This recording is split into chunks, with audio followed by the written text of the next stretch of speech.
Known as TLC, the Land Conservancy of BC is a non-profit charitable land trust working throughout British Columbia. TLC protects important habitat for plants, animals, and natural communities, as well as properties with historical, cultural, scientific, scenic, or compatible recreational value.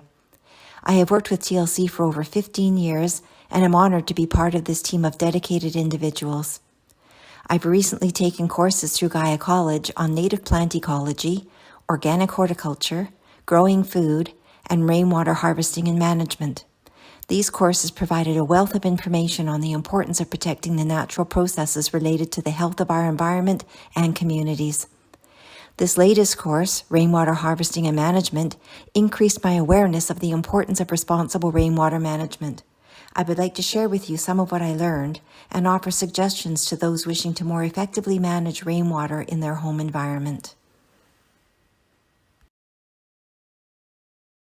We are fortunate in British Columbia to have an abundance of fresh water. There is, however, a finite amount of fresh water on the planet. Nature efficiently recycles fresh water, ensuring it is perpetually available for plants, animals, and other living organisms. Through natural processes, water from the atmosphere is released to the earth through precipitation, where it is absorbed by plants and soil, replenishes the groundwater, and eventually returns to the atmosphere through evaporation and transpiration to start the cycle again. Vancouver Island is in the midst of a major rain event, or atmospheric river. It's been raining hard for more than 24 hours. Here in Goldstream Park, the paved parking lot is covered with pools of water. Yet the adjacent forest has managed the rainwater well, with very little standing water. As the rain falls, it first reaches the leaves and branches of the trees. It runs and drips down to the understory below, slowed again by the many plants covering the forest floor. The rain then filters into the soil, which of course has a thick humus layer of decaying plant materials. This process allows the water to gradually make its way into the groundwater below. Fresh water is naturally an endless resource, but human involvement can have negative effects on its quality and availability. Excess water from rooftops, pavement, and other impervious surfaces is often viewed as a problem and is disposed of through our stormwater systems without consideration of the impact this is having on the environment.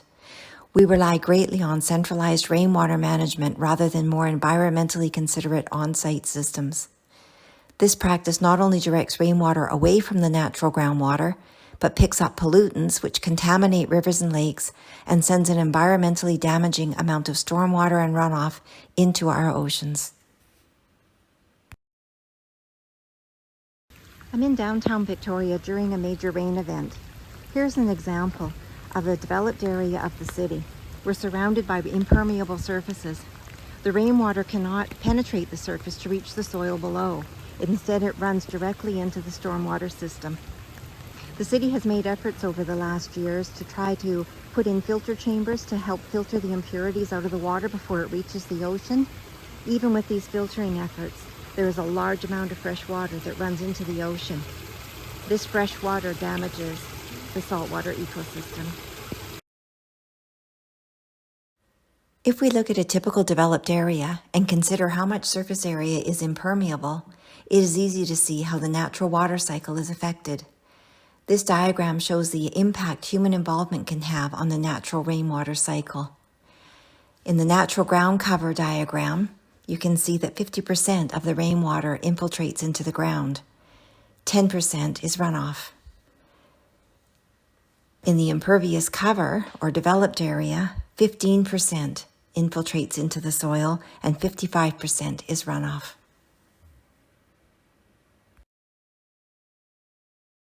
Should excess rainwater be considered stormwater? Rainwater management refers to how we deal with this natural resource while it is within our grasp. It is important to consider how we can maintain or restore the natural water cycle to reduce the strain brought on by drought and/or flooding in our communities and the environment. Limiting our use of fresh water and then directing the excess back to the earth in a more ecologically sound manner can have an enormous positive impact on our freshwater supplies, as well as limiting the effects of extreme weather systems on ourselves and the environment. There are several creative and beautiful methods to manage rainwater in an environmentally sound manner by keeping it out of our stormwater systems, cleaning it, and allowing it to slowly return to the earth. Some suggestions are redirecting gutter downspouts to rain barrels or cisterns to temporarily use the water for irrigation or domestic purposes. Redirecting downspouts, rain barrel cistern overflow, or excess surface water into rain gardens, French drains, bioswales, rock soak-away pits, or ponds. Reducing impervious surfaces wherever possible and replacing them with permeable ground covers or natural vegetation. Increasing the humus layer of soil to maximize its water holding capacity and thus reduce erosion and/or flooding. There are some important points to consider when changing how rainwater is managed on a property. Answering these questions will help determine which system best suits your needs. First of all, use. Is the rainwater to be harvested for domestic or agricultural use, referred to as an active system, or is it simply to be redirected from the stormwater system to return to the groundwater in a more natural way, a passive system? For use, will it be domestic use or potable water? There are regulations on the domestic use of harvested rainwater for health and safety reasons. It is important to check with your local authority before deciding on this course of action. If a potable water system is to be installed, it is best to consult with an expert to ensure the system meets all health and safety standards. For agricultural use, there are fewer concerns around the safety of harvested rainwater if it is being used for irrigation as opposed to direct human consumption. But it is still important to ensure your system meets health and safety regulations in your area. I would suggest contacting your city or municipality to be safe.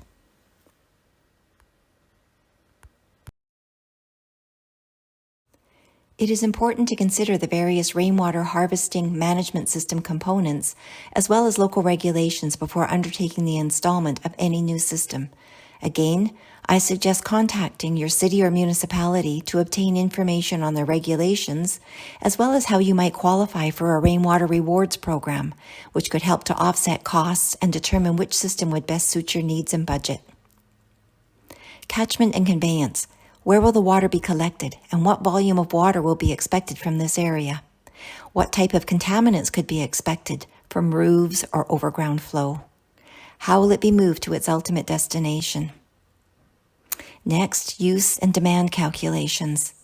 Will the rainwater be used before it is returned to the earth? How will it be used, and what is the annual water demand for this use? What precautions or installations are required for the type of use? Potable versus non-potable. Next, storage and sizing calculations. Which system best suits the demand and intended use?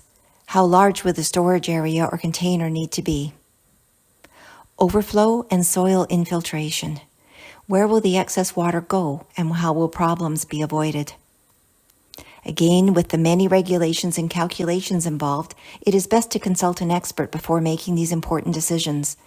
Many areas offer incentive programs, which in turn provide a wealth of information on the criteria for that area, as well as direction on which systems are DIY and which require a qualified individual for design and installation.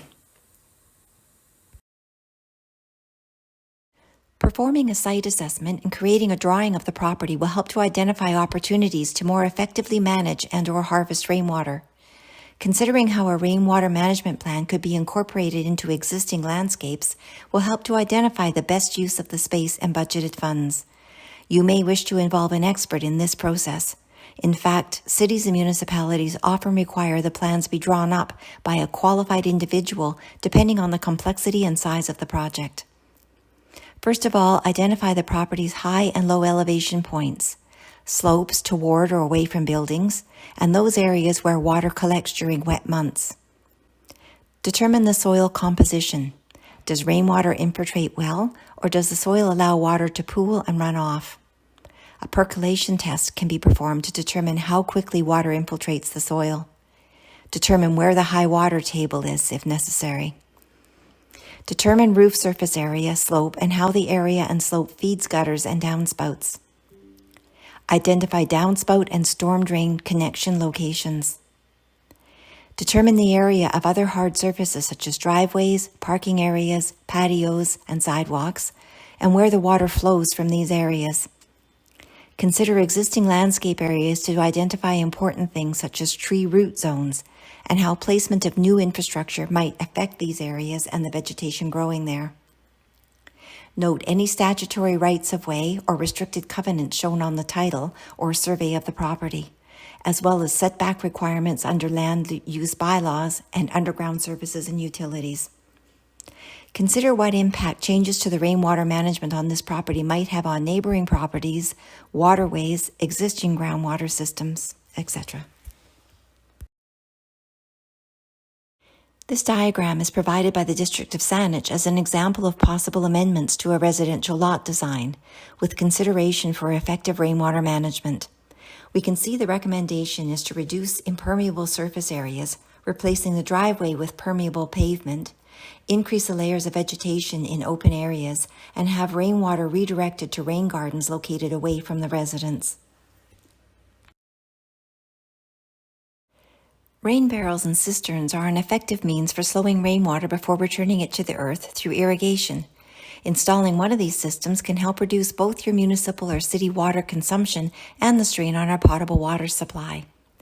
Tanks are available in various sizes and shapes for above ground or below ground installation. It is important to determine your annual irrigation demand, the average annual rainfall for your area, and the amount of rainwater that will be provided by the downspout being redirected before deciding on the size of your barrel or cistern. An irrigation or landscape specialist should be able to assist you with these calculations. A single tank or cistern or several connected tanks can be installed depending on the need. With our seasonal precipitation, it is difficult, if not impossible, to avoid overflow of a rainwater collection system.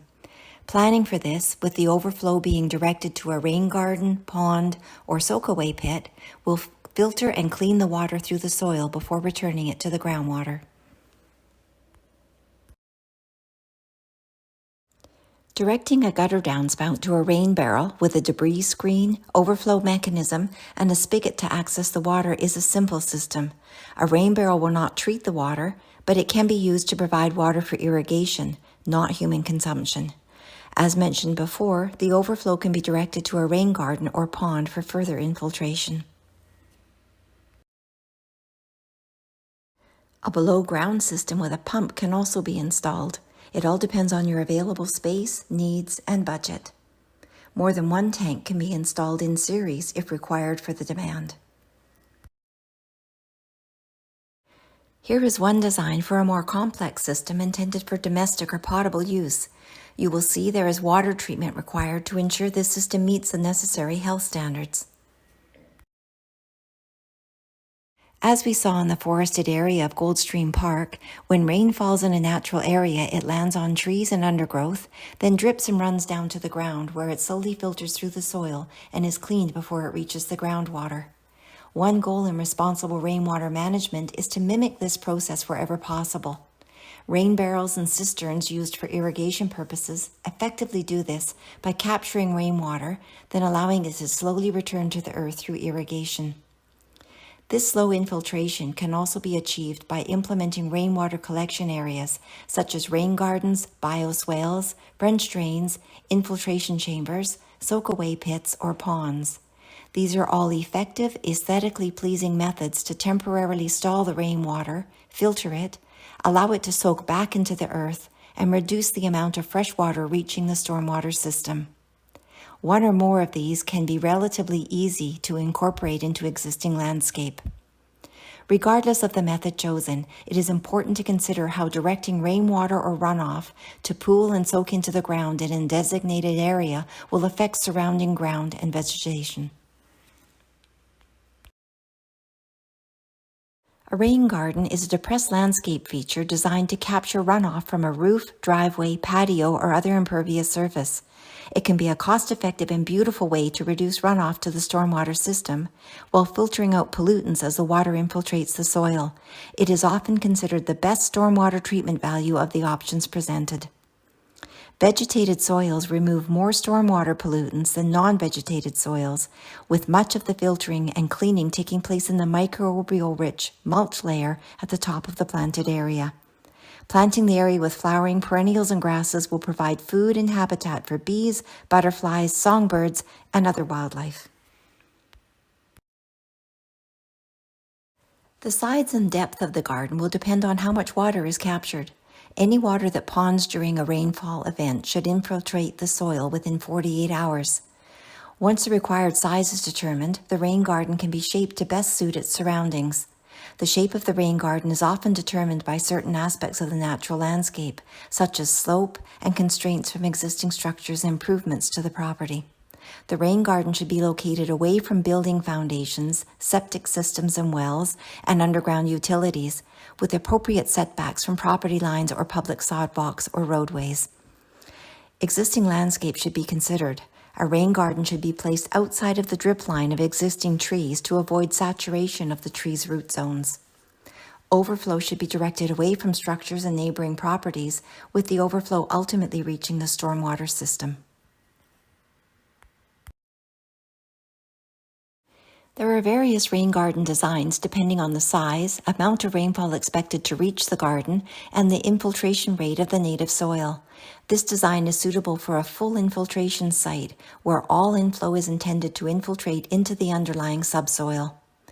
The input can be from overground runoff or downspout redirection. A rock surface at the site of the inflow will reduce erosion from sudden large rainfall events.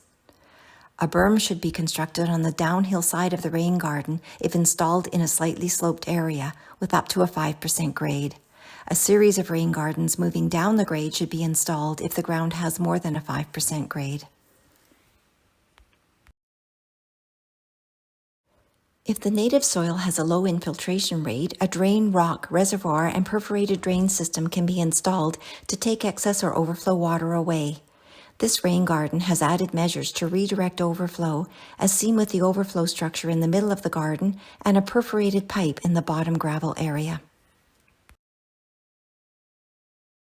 Your rain garden should be both functional and a beautiful addition to your landscape. Selecting plants that are appropriate for your climate will help ensure its success and continued beauty. The conditions in the various parts of the rain garden require consideration. The plants located at the bottom or basin of the rain garden will receive periodic inundation of rainwater, resulting in pooling that could last up to 48 hours. These plants will experience drier soil between rain events. Native plants that could withstand both wet and dry conditions would be the best choice. The sides and top will receive less inflow and would best be planted with native drought-tolerant species. As with any landscape, the amount of sun, shade, and wind received by this area should be considered. The mature size of plants should also be taken into consideration to ensure they will not outgrow their space.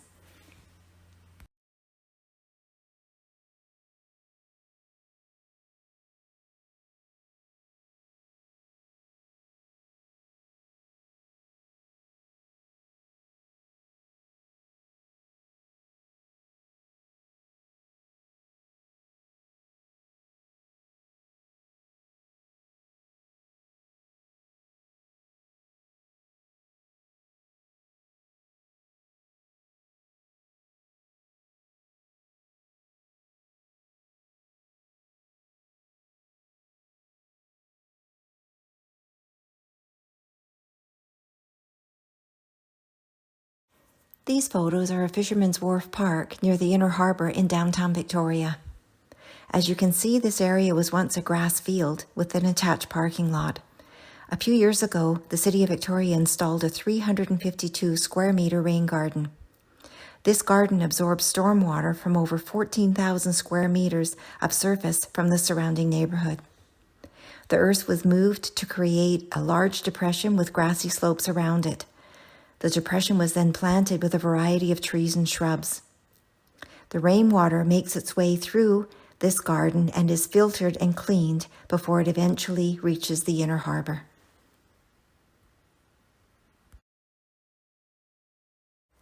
A bioswale is similar to a rain garden, but is intended to carry the runoff to another location, such as a stream or pond, while reducing the volume and filtering the water. It is a sloped channel designed to capture, slow, and clean the runoff as it makes its way downhill. A rain garden does not redirect water, but rather allows it to collect and soak into the ground in that spot. A bioswale, on the other hand, is intended to move the water to another location.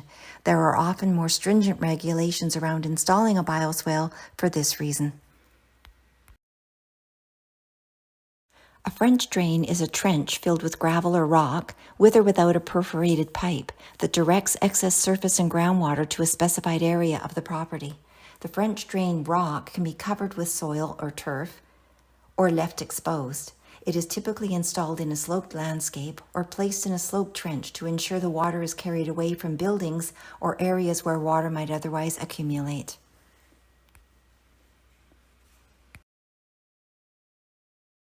An infiltration chamber is a below-ground solution for infiltration of excess rainwater back into the groundwater. It is a tank with a permeable bottom that will temporarily hold rainwater while it slowly seeps into the ground below. This method is not as commonly used, but is suitable for properties with limited ground area, where a rain garden or other above-ground solution is not practical. An infiltration chamber cannot be installed close to a building. The rainwater should be filtered through a sump pump before entering the chamber to reduce required maintenance of the system. This is a more expensive option than the others presented. A soak-away pit is another effective way to deal with excess rainfall. In this case, the perimeter drains of the property are directed to this rock pit, where the water collects and slowly drains away into the earth. The rock takes up a substantial amount of the area of this depression. This would be a consideration if space is limited. A pond, on the other hand, allows the entire area to contain water. A pond will also hold rainwater temporarily or long-term while providing a beautiful and varied wildlife habitat. Water can accumulate in the pond in the same manner as a rain garden or soak-away pit. A pond can be wet, continuously containing water, or dry, drying between precipitation events. There is often a pump to carry water to another location for irrigation. An overflow stream or other measure should be installed to deal with excess rainfall. Here we show one of two ponds at Abkhazi Garden, which is fed by roof downspouts and is used for irrigation of the gardens.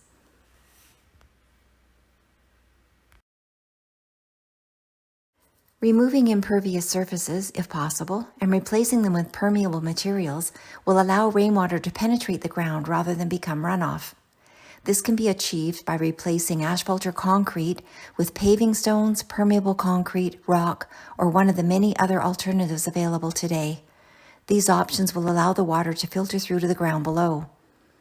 Fundraising efforts are currently underway at TLC to replace the impervious driveway at Abkhazi Gardens with a permeable surface to allow rainwater to drain into the soil rather than pool and run off to the road. Below is an example of a property covered with an impervious surface. Rainwater hitting the surface will pool and ultimately run into the stormwater system. On the right top, the driveway has been replaced with a permeable surface, allowing rainwater to seep into the soil below. On the right bottom, a garden area and gravel pathway have been installed to allow all rain hitting the ground to penetrate the soil. We have looked at several ecologically beneficial solutions to deal with excess rainwater and runoff. While effective, these are all human-designed alternatives to what nature does well without our interference. Perhaps the simplest method to minimize runoff from surface areas is to mimic nature. Maximizing natural vegetation in a landscape is an ecologically sound method of rainwater management. Replacing impervious surfaces or open areas with layers of vegetation will minimize runoff, especially on sloped landscapes. Vegetation slows rainwater by catching it on leaves and branches and allowing it to slowly return to the earth, where the roots take up what the plants require and allow the excess to infiltrate the soil to replenish the groundwater. The roots of trees and other plants help water penetrate the soil. Plants' roots play a crucial role in stabilizing soil and minimizing erosion. Vegetation adds a cooling effect to a landscape, providing shade and moisture through transpiration.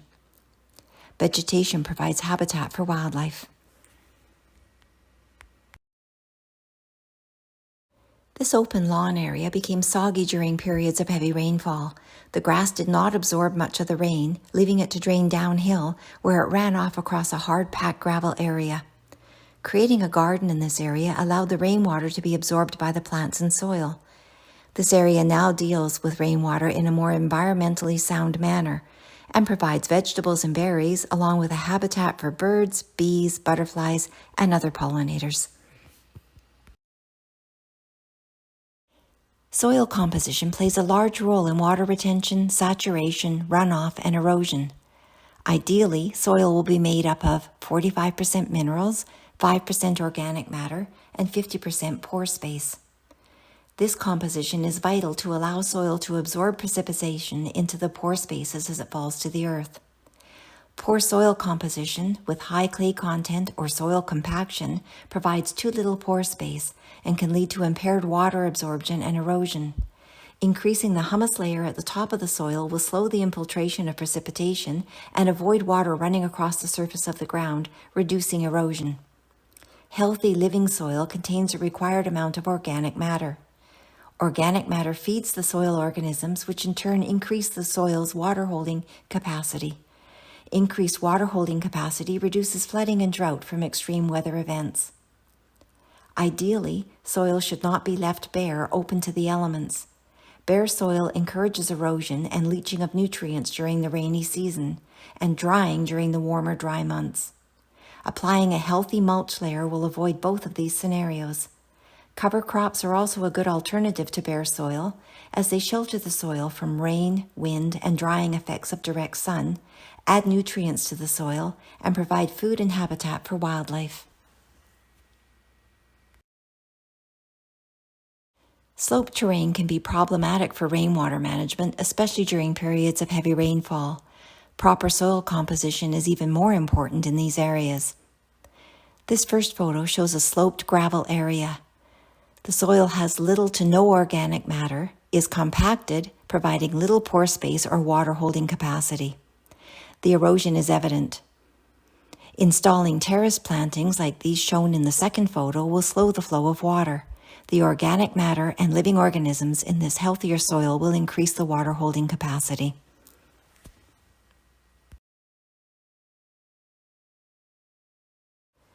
You can see there are many creative ways to enhance the rainwater management on your property, to help conserve our freshwater supply and to protect our natural ecosystems.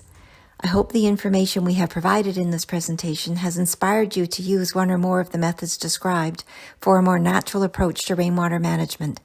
There are also many incentive programs available to help offset the cost of a rainwater management system installation.